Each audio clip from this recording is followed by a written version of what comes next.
Olá pessoal, bem-vindos ao De Frente com Texto. Esse é o nosso canal de estudo da Palavra de Deus. Eu quero dar as boas-vindas a você a mais uma semana de estudo no Evangelho de Marcos.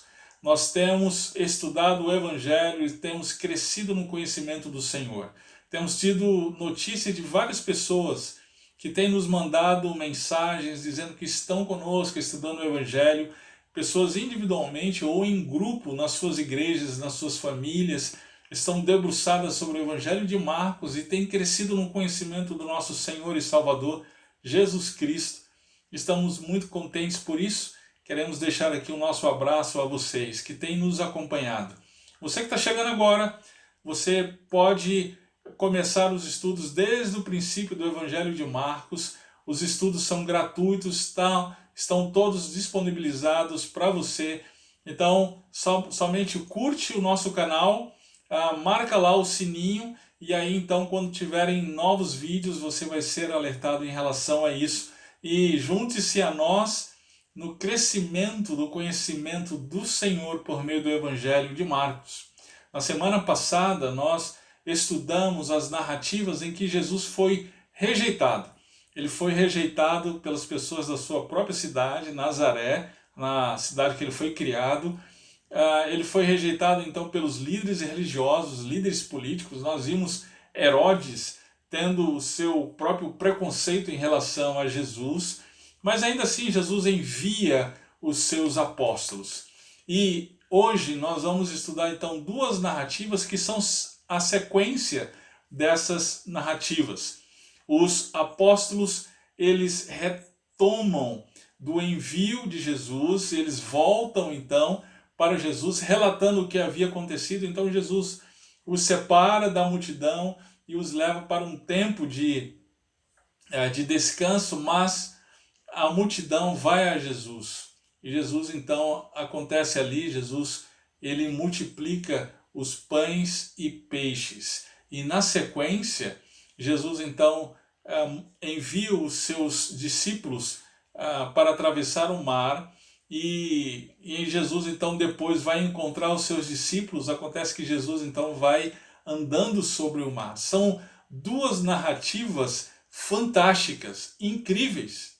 E muitas pessoas têm tratado essas narrativas de maneira aleatória, arbitrária, interpretado de qualquer jeito. Infelizmente isso acontece.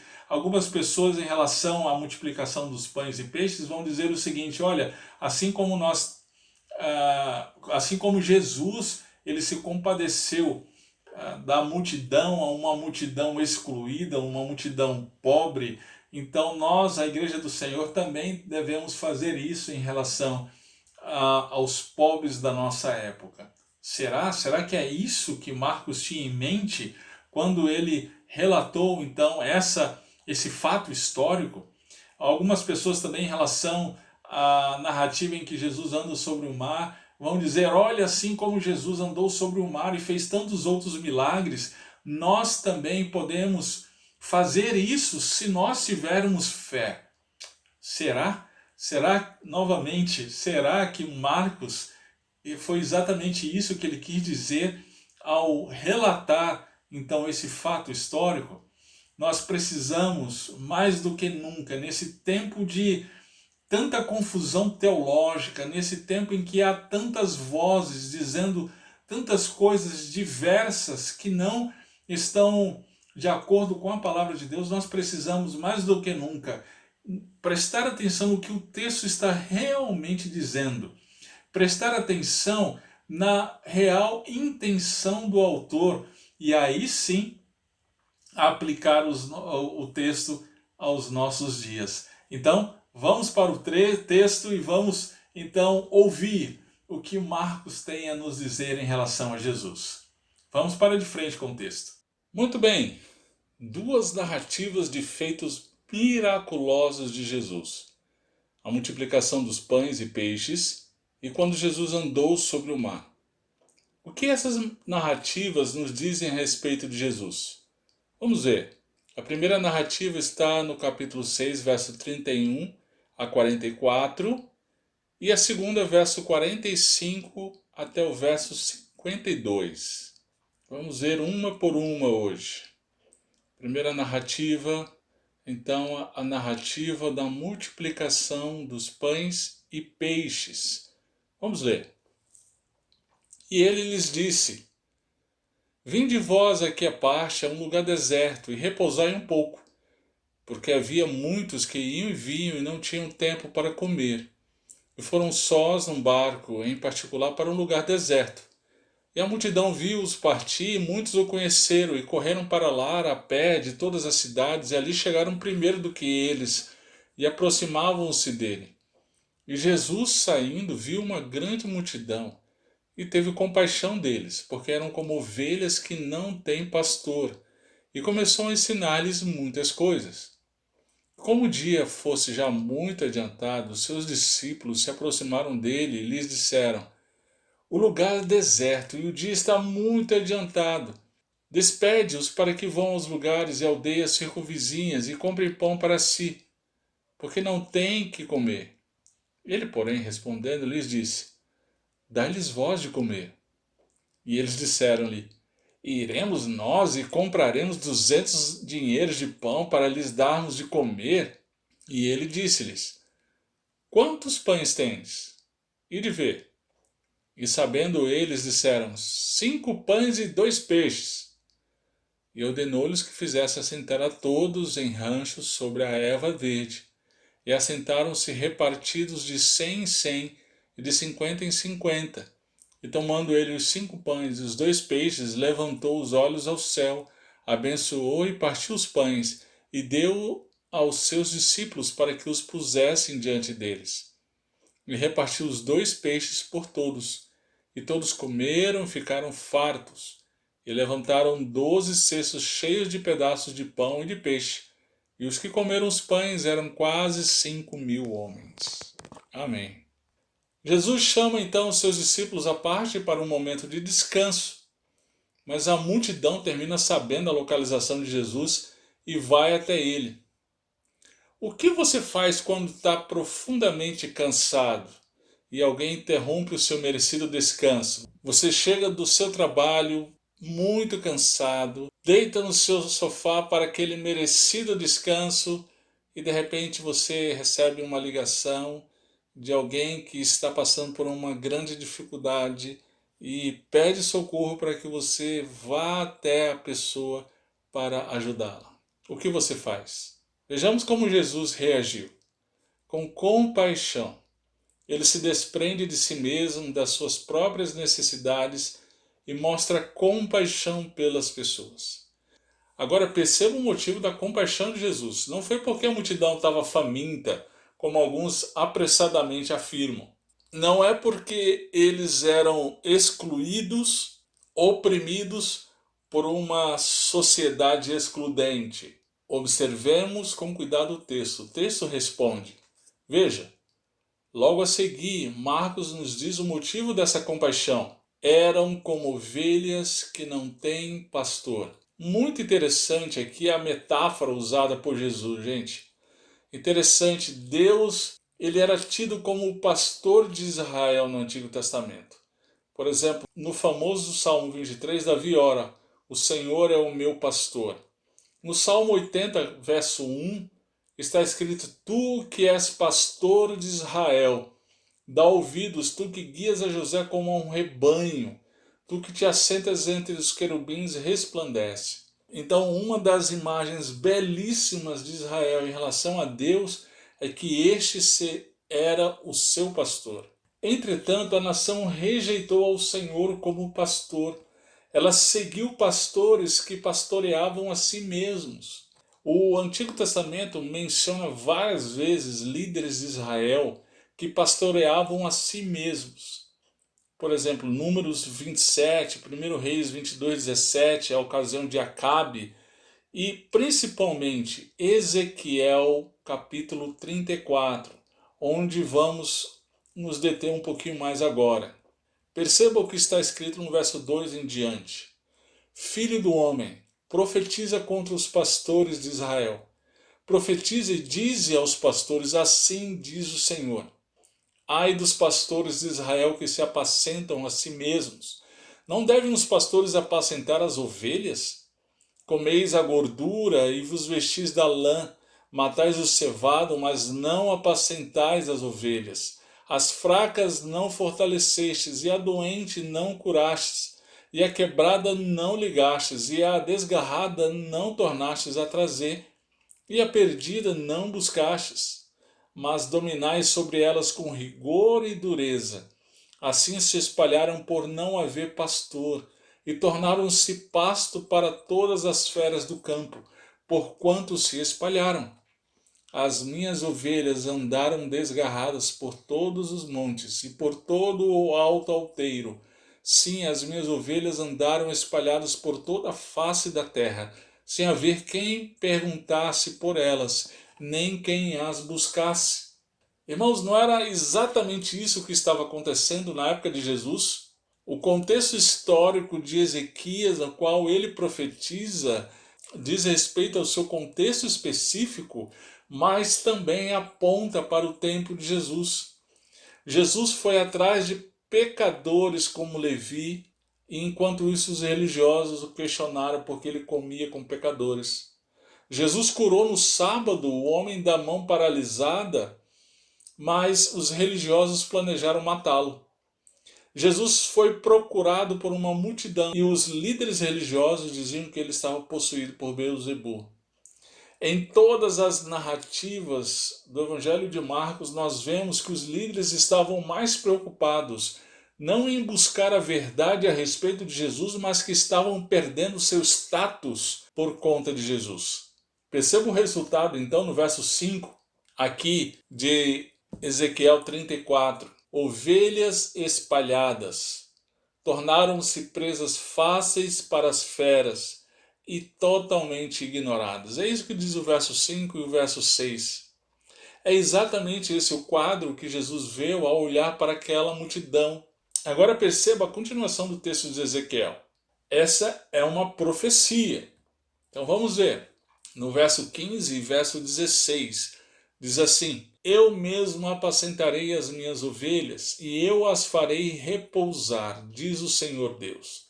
A perdida buscarei, a desgarrada tornarei a trazer, e a quebrada ligarei, e a enferma fortalecerei, mas a gorda e a forte destruirei, apacentá-las-ei com juízo. Veja ainda no verso 23 e 24.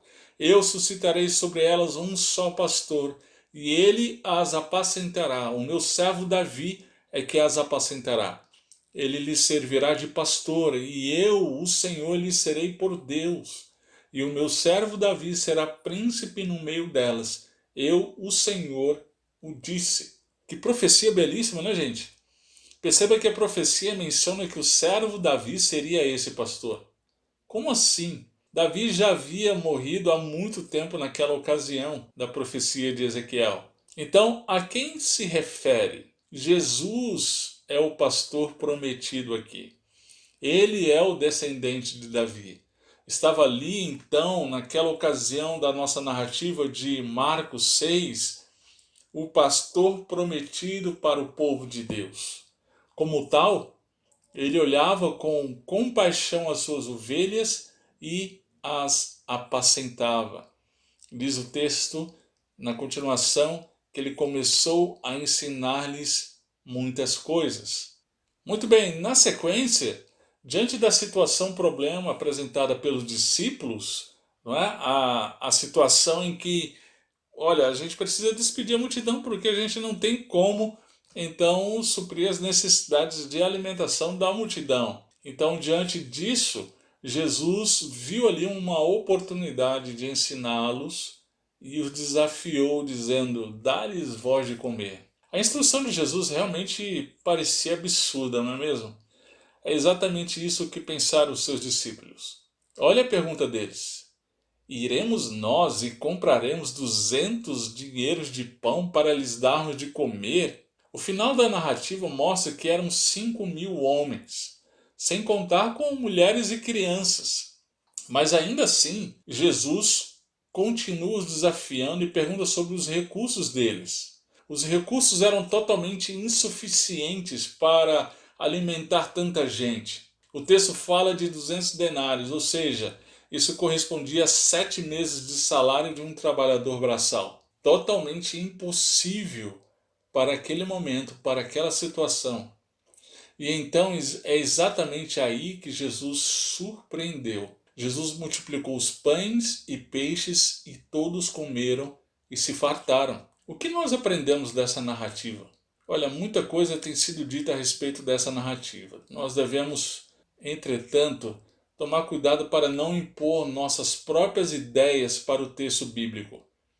O caminho mais seguro para interpretar as narrativas é buscarmos entender a intenção do autor ao registrar essa narrativa. Para entendermos a intenção do autor, então, uma das coisas principais a se fazer é olhar para o contexto literário do texto, ou seja, o que vem antes e depois do texto. E o que vem antes é o envio dos 12 com a questão de não levarem nada na missão e em seguida a morte de João Batista. Lembre-se que no envio dos 12, como nós já vimos, Jesus ensinou-os a dependência em relação aos recursos de Deus para o cumprimento da missão. Na narrativa da multiplicação, temos uma ilustração viva de que os recursos que precisamos para o cumprimento da missão são dados por Deus. A Bíblia está repleta, irmãos, de instruções para que o seu povo confie na sua provisão. Uma ocasião em que o Senhor instruiu o seu povo foi quando esse estava no deserto. Você deve ter lembrado, então, em que o Senhor enviou um maná, conforme lá Êxodo capítulo 16, verso 12. Como nós precisamos confiar na provisão de Deus para o cumprimento daquilo que Ele nos comissionou. Irmãos, nós somos tentados o tempo inteiro a confiar em nós mesmos, em nossos recursos, capacidade, talentos. Nós precisamos lembrar que nossos recursos são infinitamente insuficientes para fazer o que Deus nos enviou. Precisamos fazer com os recursos de Deus, com a capacidade de Deus, com a provisão de Deus. E tão somente assim, Deus será glorificado. Bem, eu mencionei que temos que olhar para antes do texto, o que fizemos agora, mas também para depois do texto. E o que vem depois do texto é a narrativa que iremos estudar a seguir. Uma coisa importante é observar com atenção nesse contexto literário os comentários que o próprio autor faz. Marcos então faz um comentário importante no texto seguinte, o que nós vamos ver a seguir. Vamos lá. Verso 45 ao 52 diz assim: E logo obrigou seus discípulos a subir para o barco e passar adiante para o outro lado, a Betsaida, enquanto ele despedia a multidão. E tendo-os despedido, foi ao monte a orar. E, sobrevindo a tarde, estava o barco no meio do mar e eles sozinhos em terra. E vendo que se fatigavam a remar, porque o vento lhes era contrário, perto da 4ª vigília da noite, aproximou-se deles, andando sobre o mar, e queria passar-lhes adiante. Mas quando eles o viram andar sobre o mar, cuidaram que era um fantasma, e deram grandes gritos, porque todos o viam e perturbaram-se. Mas logo falou com eles e disse-lhes: Tende bom ânimo, sou eu, não temais. E subiu para o barco para estar com eles, e o vento se aquietou. Entre si ficaram muito assombrados e maravilhados, pois não tinham compreendido o milagre dos pães. Antes o seu coração estava endurecido. Essa narrativa é realmente incrível, não é mesmo? Jesus andou sobre o mar. Ao ver isso, os seus discípulos ficaram apavorados. Seria um fantasma? Jesus então se identificou e disse para que não temessem. Por que Jesus foi até os discípulos andando sobre o mar? Ele estava ostentando poder? É certo que não, não é mesmo? Os versículos seguintes são um comentário de Marcos e nos ajudam a entender a intenção de Jesus. Veja o que Marcos diz a respeito dos discípulos. Ficaram assombrados e maravilhados. Por quê? Marcos vai explicar no verso 52. 2 motivos. Primeiro, não haviam compreendido o milagre dos pães. Segundo motivo que está ligado a esse primeiro, não compreenderam porque seu coração estava endurecido. Vamos entender essa primeira parte aqui. Eles não haviam compreendido o milagre dos pães. O que tem a ver o andar sobre o mar com o milagre dos pães? O que os discípulos não haviam compreendido? Jesus não multiplicou os pães e peixes e andou por sobre o mar para nos ensinar que devemos fazer o mesmo se tivermos fé. Preste muita atenção nisso, hein? Ele fez isso para mostrar que devemos confiar na provisão dele no cumprimento da missão, por meio da fé de que ele é o Todo-Poderoso. Lembre-se das narrativas de Marcos capítulo 4, verso 35 em diante. Jesus tem poder sobre os ventos e o mar, sobre os espíritos maus, sobre as enfermidades, sobre a morte. Agora, Marcos continua essas narrativas de milagres, nos mostrando que esse mesmo Jesus que foi rejeitado pelo povo de Nazaré é aquele que também tem poder para alimentar uma multidão e até mesmo andar sobre o mar. Quem é esse? A resposta só pode ser a seguinte: o Deus Todo-Poderoso que se fez homem. É isso que os discípulos ainda não haviam compreendido. Eles não podiam confiar na provisão de Jesus para o cumprimento da missão se ainda não tivessem entendido quem ele é. É muito triste, irmãos, constatar que existem vários líderes, pastores, missionários nos nossos dias que fazem a obra de anunciar o Evangelho por meio dos seus próprios recursos e capacidade, e isso porque ainda não entenderam quem é Jesus. Por que os discípulos ainda não tinham entendido o milagre dos pães? Vamos ver. A segunda sentença, no verso 52, diz: não compreenderam porque seu coração estava endurecido. Coração endurecido. O que isso significa? Lembra a ocasião em que os discípulos também ficaram muito amedrontados? Marcos capítulo 4, verso 40, relata a ocasião que Jesus acalma a tempestade. Naquele momento Jesus pergunta: por que estáis tão amedrontados? Ainda não tendes fé? O coração endurecido tem a ver com a falta de fé. A questão não era meramente cognitiva, não dizia respeito a um insight em que os discípulos finalmente entenderiam, mas o momento em que seu coração seria transformado. Lembra que mencionamos a profecia de Ezequiel, capítulo 34, a respeito de Deus, Jesus como pastor? Vejamos a sequência desse texto no capítulo 36, no verso 24 ao verso 27, diz assim: e vos tomarei dentre os gentios, e vos congregarei de todas as terras, e vos trarei para a vossa terra. Então aspergirei água pura sobre vós, e ficareis purificados. De todas as vossas imundícias e de todos os vossos ídolos vos purificarei. E dar-vos-ei um coração novo, e porei dentre vós um espírito novo, e tirarei da vossa carne o coração de pedra, e vos darei um coração de carne. E porei dentro de vós o meu espírito, e farei que andeis os meus estatutos, e guardeis os meus juízos, e os observeis. Jesus é o supremo pastor que transforma os corações endurecidos em corações vivos, cheios de carne. Essa profecia aponta exatamente para Jesus Cristo, o supremo pastor do seu povo. O registro, então, das narrativas de Marcos devem nos colocar de joelhos, irmãos, diante de Jesus. Ele é o Deus Todo-Poderoso. Ele é aquele que nos provê a salvação e também nos dá os recursos necessários para sermos seus testemunhas. Então, a mensagem central dessas duas narrativas é a seguinte: Jesus ensina seus discípulos a depender dele para a missão, por meio da confiança em que ele, Jesus, é o Todo-Poderoso. Amém. Glória a Deus por isso. Muito bem, vamos pensar em algumas coisas muito práticas aplicando para nós os nossos dias. Irmãos, Normalmente, quando nós pensamos em missão, nós pensamos apenas naquele contexto transcultural em que missionários vão para a África, Oriente Médio, falar de Jesus Cristo.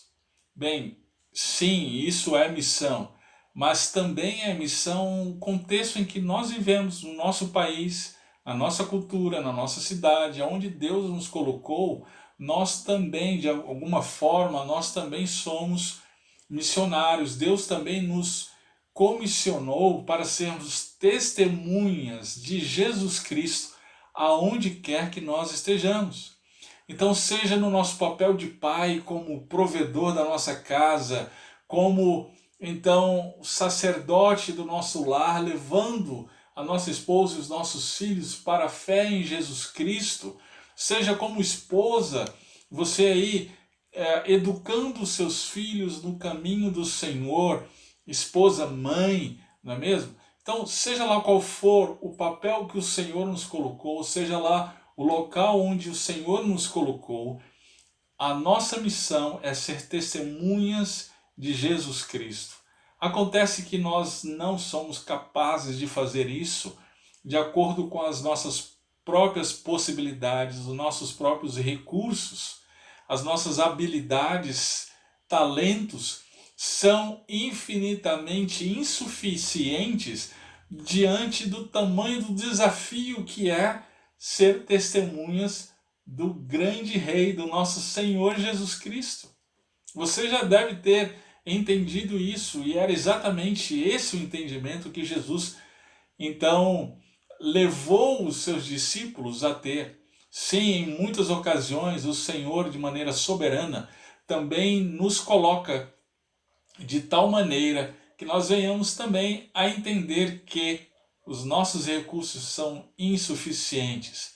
Seja mesmo como mãe, você que está aí nos acompanhando, você sabe qual é o seu papel, você sabe o que deve fazer em relação aos seus filhos, mas quantas e quantas vezes, né, você já teve vontade de jogar a toalha, porque você percebeu que não tem recursos suficientes para cumprir a sua missão, a missão que o Senhor te deu. Quantas vezes você, pai, você, pastor, né, tem também pensado em jogar a toalha, em desistir, porque você tem pensado que você não tem condições. Se isso aconteceu com você, louvado seja o Senhor. É exatamente isso, para esse momento que o Senhor tem te conduzido. Esse ano que nós estamos vivendo, gente, é um ano da pandemia, de muitos desafios. Por conta da pandemia vieram várias situações financeiras, etc., que nós não estávamos acostumados a lidar antes. E diante disso nós vemos então mais uma vez, a nossa incapacidade, absoluta incapacidade de cumprir aquilo que o Senhor nos comissionou a cumprir. Quantos pastores estão angustiados porque veem a sua igreja diante desse desafio e estão pensando realmente até mesmo de parar por conta do vislumbre da sua incapacidade de levar o rebanho de Deus de acordo com o caminho que Ele mesmo deseja para o seu povo. Irmãos, se isso acontece, é Deus nos levando a entender, Deus nos levando a crescer no conhecimento de que foi Jesus quem nos chamou e é a força, é o poder, é a capacidade de Jesus Cristo que nos faz cumprir a missão. Nós precisamos nos lembrar que aquele que nos chamou é aquele que multiplicou os pães e peixes. Aquele que nos chamou é aquele que andou por sobre o mar. É aquele que tem todo o poder, toda a capacidade para nos fazer cumprir a missão que Ele nos deu. Então eu quero encorajá-lo hoje a se colocar diante do Senhor em confiança, em não desistir da missão, mas continuar crendo, confiando na capacidade do Senhor para que você cumpra aquilo que o Senhor tem colocado para você fazer. Que Deus nos abençoe.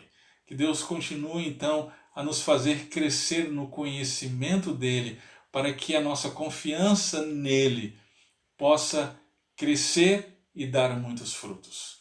Queridos, o nosso estudo no Evangelho de Marcos, esse ano vai dar uma pausa, ok? No nosso canal, nós vamos tirar férias, agora nessas últimas semanas de dezembro, e nós vamos retomar os nossos estudos no final de janeiro. Aproveita para se atualizar nos nossos estudos. Nós temos vários vídeos no nosso canal, vídeos do estudo do Evangelho de Marcos. Se você perdeu os estudos em 1 Pedro e também em Abacuque, você pode voltar, atualizar-se. Existem pregações lá, tem lives gravadas de diversos assuntos que nós temos trabalhado ao longo desses livros.